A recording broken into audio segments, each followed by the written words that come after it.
June 5th, 2002. A quiet neighborhood in Salt Lake City, Utah. 14-year-old Elizabeth Smart was asleep in her bedroom, unaware that her life was about to change forever. Just after 2 a.m., a stranger entered the room. What happened next would become one of the most famous missing person cases in American history.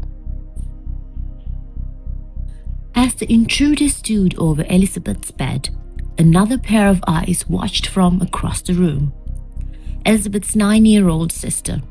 Frozen with fear, she pretended to be asleep. She listened, she watched, and she would later become one of the most important witnesses in the entire case. Under the cover of darkness, Elizabeth was led away from her home. The neighborhood slept peacefully. No alarms, no witnesses. No one knew that a teenage girl had just disappeared into the night. By sunrise, she was gone. The next morning, Elizabeth's younger sister finally gathered the courage to tell her parents what she had seen. Panic spread through the household. Elizabeth's room was empty. The family immediately called police. Within hours, investigators arrived and began searching for answers. But there was one terrifying question nobody could answer.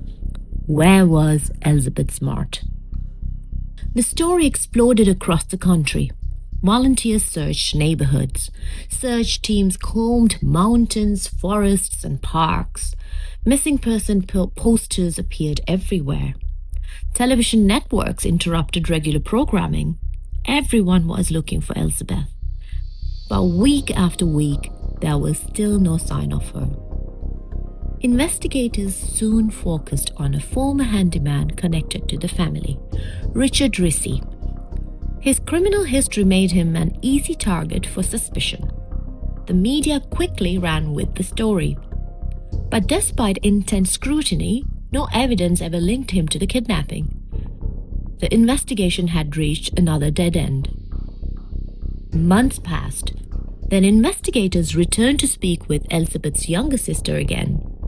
During the interview, something suddenly clicked. She remembered hearing the kidnapper's voice that night, and she had heard that voice before. The voice belonged to a man who had once worked around the family's home, a man named Brian David Michelle. That realization changed everything. Elizabeth's parents worked tirelessly to keep the case in the public eye. A sketch based on witness description was shared nationwide through news reports and public appeals. Millions saw the face, and eventually someone recognized him. Meanwhile, Elizabeth was still alive. She was being moved between remote campsites and temporary locations. Months passed. Remarkably, people occasionally saw the group in public, but nobody realized who she was. The missing teenager stood right in front of them, hidden behind robes and disguises. 9 months after the kidnapping, everything changed. A vigilant citizen recognized Brian David Michelle from the widely publicized sketch. Authorities quickly responded. Police approached the suspicious trio, walking together in public. As questioning began, officers started noticing inconsistencies. Then came the moment everyone had been waiting for. The veiled teenager girl was Elizabeth Smart, alive. After 9 agonizing months, Elizabeth was finally reunited with her family. The nation watched in disbelief. What many had feared was impossible had happened. She had survived, and she was finally home. The case eventually moved to the courtroom.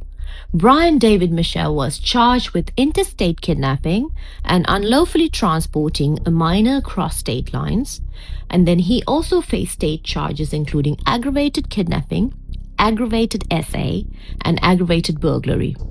Elizabeth testified about the abuse she endured during her 9 months in captivity. Her courage stunned the courtroom. The frightened teenager who vanished into the night had become a powerful survivor determined to tell her story. In the end, Michelle was convicted and sentenced to life in prison. bringing a measure of justice after one of America's most shocking abduction cases. The Elizabeth Smart case remained one of the most remarkable survival stories in modern true crime. A case that began with a terrifying abduction, a nationwide search, and a family that never gave up hope. Because sometimes, even when a case seems impossible, the story doesn't end with a disappearance. It ends with a rescue and a survivor. If you enjoyed this investigation, don't forget to like, subscribe, and join us for the next case. Until then, stay curious, stay vigilant, and remember, sometimes the truth is stranger than fiction. This is Inkvestigation.